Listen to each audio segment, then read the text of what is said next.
कुडुमी जातिर संस्कृति और परंपरा को बजाय रखा बहुत दिन पर जिला स्तर में एक कुडुमी विकास भवन नाम एक घर केन्दुझर जिला अंतर्गत बोदापड़स ग्राम पंचायत केन्दुआ ग्राम उद्घाटन हो जाइछि। এই ঘরটি বিগত সরকার সময় আম গাঁ আম বিকাশ যোজনাকে 20 লক্ষ টঙ্কা অনুদান রাশি নির্মিত হয়েছে। কুড়ুমি জাতি ভাই ভৌণী মানে আজ একত্রিত হয়ে মুখ্য অতিথি ভাবে वरिष्ठ समाजसेवी और आईनजीवी श्रीजुक्त राधाकांत महांत और जिला परिषद सदस्य श्रीमती यज्ञसिनी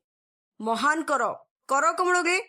उद्घाटन होइछि एवं परे सभा कार्य आयोजन होइतिला। मंच के सभापति भावे ओडिसी कुडुमी सेना राज्य उपसभापति श्री मित्रभानु महांत, मुख्य अतिथि वरिष्ठ कुडुमी उपदेष्टा एवं वरिष्ठ आईनजीवी श्री राधाकांत महांत, सम्मानित अतिथि जिला परिषद सदस्य श्रीमती यज्ञसिनी महान, ओडिशा कुडुमी सेना युव साधारण संपादक श्री विश्वजित महांत, पिपिलिया देशकराम संपादक श्री हृषिकेश महांत, जातीय फुटबॉल कोच श्री वीरेन्द्र कुमार महांत, जिला ओस्ता शिक्षक संघ सभापति श्री मनमथ महांत, महिला सभानेत्री श्रीमती मधुस्मिता महांत, झारखंड कुडुमी नेता श्री राजेश महांत,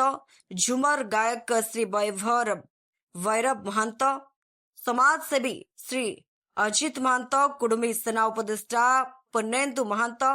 कुडुमी सेना पदक सभापति श्री रघुनाथ महांत, कुडुमी सेना उपदेष्टा श्री अभिमन्यु महांत, हरिचंदनपुर युव संपादक श्री पद्मलोचन महांत, कुडुमाली भाषा गवेषक श्री नवकिशोर महांत, उपदेष्टा श्रीमती लीजा महांत प्रभृति जोगदे कुडुमी जातिर दाबी को मुख्य अतिथि माध्यम ओडिशा लोकप्रिय मुख्यमंत्री निकट में दाबी प्रदान पाई अनुरोध करथिले। कुडुमी भवन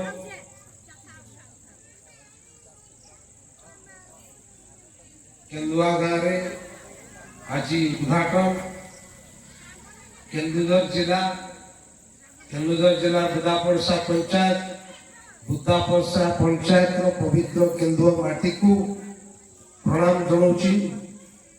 नमस्कार करुँची। बुदापड़सा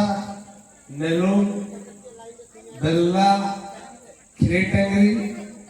आमर गोटे चरणी आम सब सप्ताह को थरे आम भितर भेटघाटा हो। 2001 मसीह हाथी आंदोलन होता पाचेरी भांगी हाथी मान समस्या जो आंदोलन होता आपण मान नेतृत्व मत देते। केन्दुझर जिला प्रतिनिधि दशरथ बारिक रिपोर्ट, स्वतंत्र ओडिशा लाइव।